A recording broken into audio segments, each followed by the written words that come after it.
زندگی کا ناتا ٹوٹ چکا، وہ کوئی یار ہوگا جس کا تم نام لیتے ہو، جس کے ہم نام لیوا ہیں، وہ کل بھی زندہ تھے، وہ آج بھی زندہ ہیں۔ بے شک، ماشاءاللہ۔ اعلیٰ حضرت نے کہا چمک تجھ سے پاتے ہیں سب پانے والے۔ بولو نا سارے مدینے کی طرف توجہ کر کے کہو، چمک تجھ سے پاتے ہیں سب پانے والے، میرا دل بھی چمکا دے چمکانے والے۔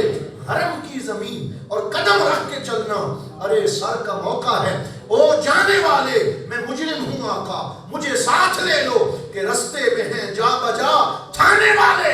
تو زندہ ہے واللہ، تو زندہ ہے واللہ، میرے چشم عالم سے چھپ جانے والا۔ سرکار کل بھی زندہ تھے، بولو حضور آج بھی، سارے مل کے بولو حضور آج بھی زندہ ہے۔ وہ غلاموں پہ نظر کرم فرماتے ہیں، وہ مدینے بلاتے ہیں، وہ آنے والوں کے سلام کو سنتے ہیں، اور سلام سن کے ان کے لیے سفارش بھی اللہ کی بارگاہ میں فرماتے ہیں۔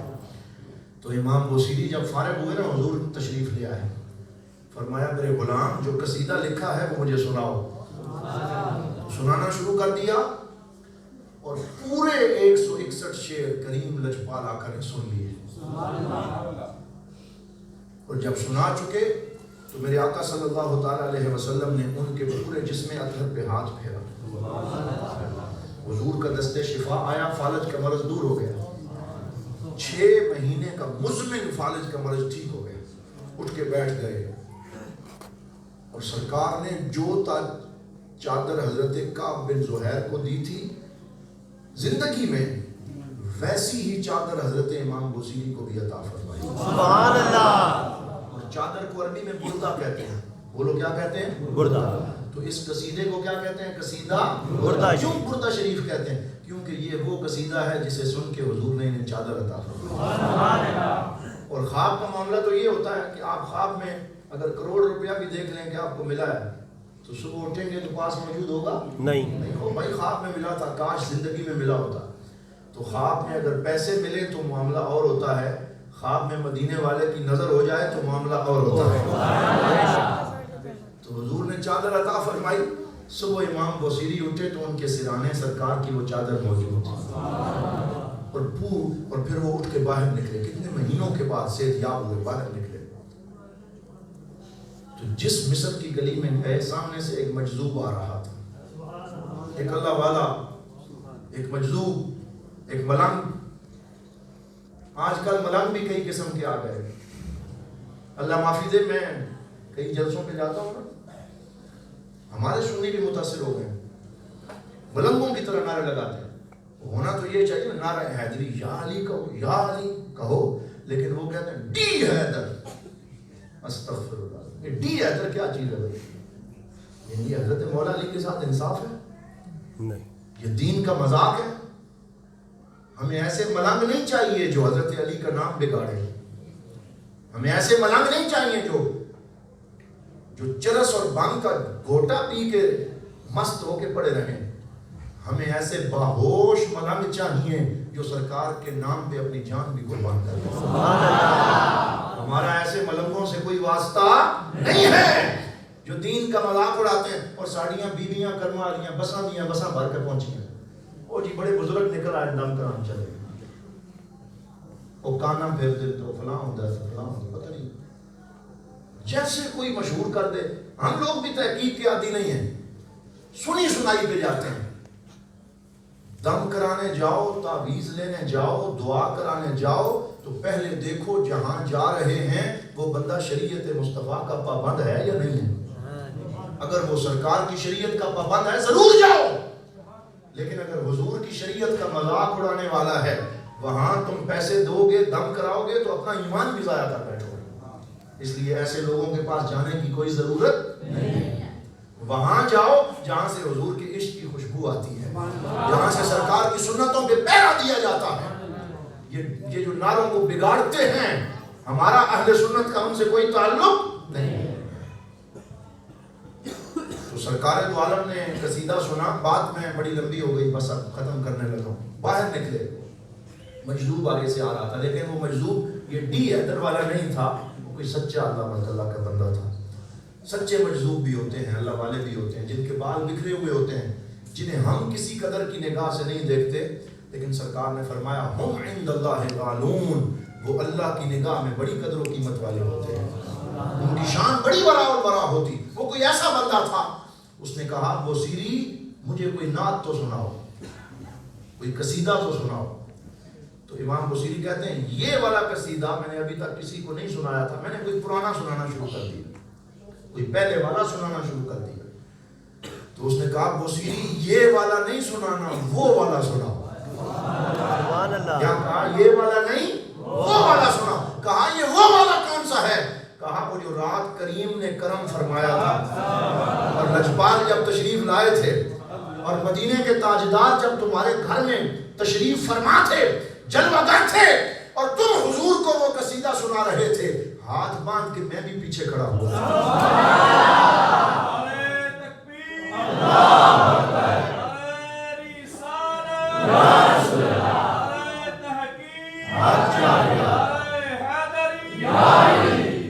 تو ہمیں ایسے اہل علم سے، اہل ذوق سے، اللہ کے ولیوں سے رابطہ رکھنا جو ہمیں سرکار کی صحیح شریعت بتائیں۔ علماء بلاؤ تو پابند کرو ان کو کہ ہمیں نہ ادھر ادھر کی تو بات کر، یہ بتا کہ قافلہ کیوں لٹا، مجھے رہزنوں سے غرض نہیں، تیری رہبری کا سوال ہے۔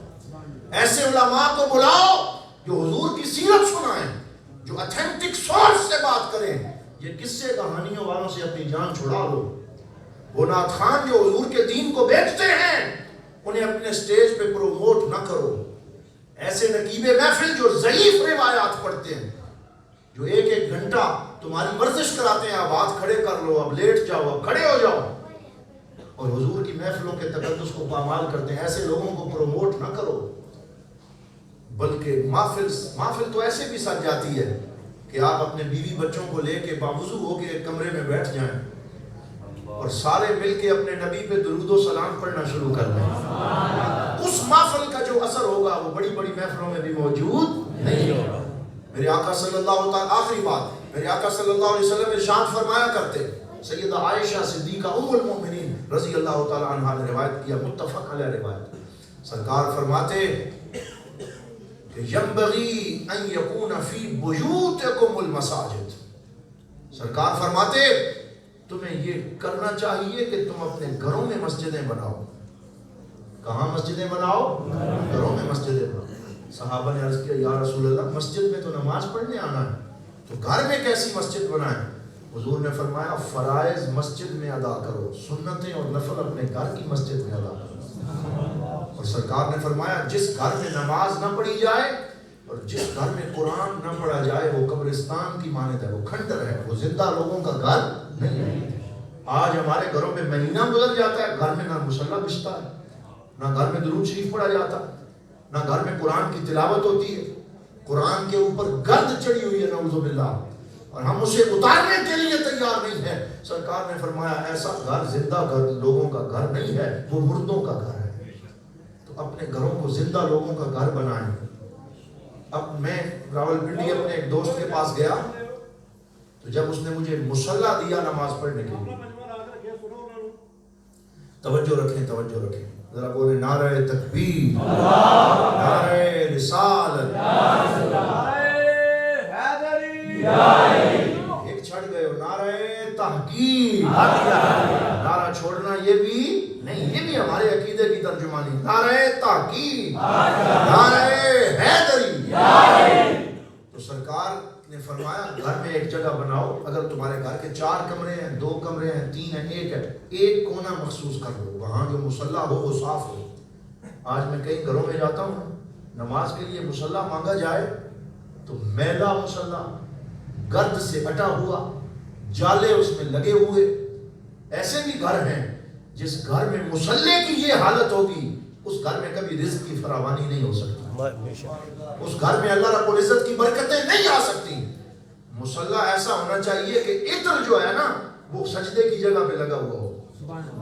بولو عطر کہاں لگا ہوا ہو؟ سجدے کی جگہ پہ۔ اور جب تم سجدے میں جاؤ اپنے گھر پہ مصلی پہ نماز پڑھو، خوشبو کے بھلے اٹھیں، تمہیں لذت آئے گھر میں نماز پڑھنے میں، اور تمہارے بچوں کو نماز کا شوق پیدا ہو، اپنے گھروں میں نماز کا اہتمام کرو۔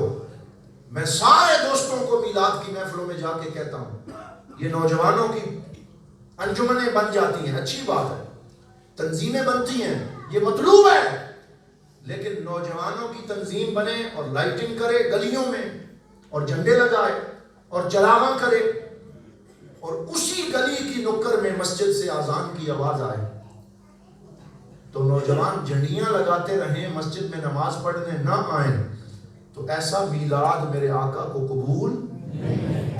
یہ کیٹاگوریکلی مکمل طور پہ میں کہہ رہا ہوں، کوئی شک و شبہ میں نہ رہنا کہ دیگیں پکانے سے کام چل جائے گا اور جھنڈیاں لگانے سے کام چل جائے گا اور صرف جھنڈے لگانے سے کام چلے گا۔ اگر نماز کو قتل کیا اور نمازوں سے دوری کی، قرآن کی تلاوت نہ کی، ماں باپ کا ادب اور حیا نہ کیا، سرکار کی سنتوں کا احترام نہ کیا، تو صرف دیگیں پکانے والا میلاد نہ اللہ کو قبول ہے نہ اللہ کے نبی کو قبول ہے۔ تو اس لیے ہم نے وہ میلاد منانا ہے جس میں سنتوں کا احترام ہو، جس میں ماں باپ کا ادب ہو، جس میں فرائض کا اہتمام ہو، جس میں مسجدوں کی آبادی ہو اور جس میں ملک پاکستان کے اندر استحکام پیدا کیا جائے۔ اللہ تعالی ہمارے جوانوں کو سنت کا پابند بنائے۔ علامہ محمد اقبال کو پڑھو، قرآن پاک کی تلاوت کرو، حضور صلی اللہ علیہ وسلم کی سنتوں اور حدیثوں کا اہتمام کرو، اپنی زندگی میں تبدیلی لے کے آؤ۔ پچھلے دنوں میں اولیاء مقبول جان صاحب کو سن رہا تھا اور انہوں نے صحیح کہا، وہ کہہ رہے تھے پاکستان میں اس وقت یونیورسٹیاں اور کالجز ہیں، 1,00,000 ملحد، 1,00,000 ایتھیسٹ اور دہریے ان یونیورسٹیوں سے پیدا ہو رہے ہیں۔ ہماری یونیورسٹیوں کا ماحول لادین ہو چکا ہے، کالجز کے اندر نبی رسول صلی اللہ علیہ وسلم کے دین کی تعلیم کم ہو گئی اور نصاب میں جو 4 کتابیں موجود ہیں وہ بھی نکالنے کی کوشش ہو رہی ہے۔ تو ایسے میں ہمیں مساجد سے اپنے دین کی مضبوطی کا اہتمام کرنا ہے۔ تو میں اپنے جوانوں سے کہوں گا کہ کالج میں پڑھتے ہو، یونیورسٹیوں میں ہو، کاروبار میں ہو، اپنے علماء سے تعلق مضبوط کرو، یہی تمہارے لیے دین کی نجات کا باعث ہے کہ اپنے علماء سے جڑے رہیں، مسجدوں کے ماحول سے جڑے رہیں، تاکہ اللہ تعالی ہمارا خاتمہ بالخیر فرمائے۔ میں نے آپ کا بہت وقت لیا، میں اسی پہ اکتفا کرتا ہوں۔ وآخر دعوانا ان الحمد للہ رب العالمین۔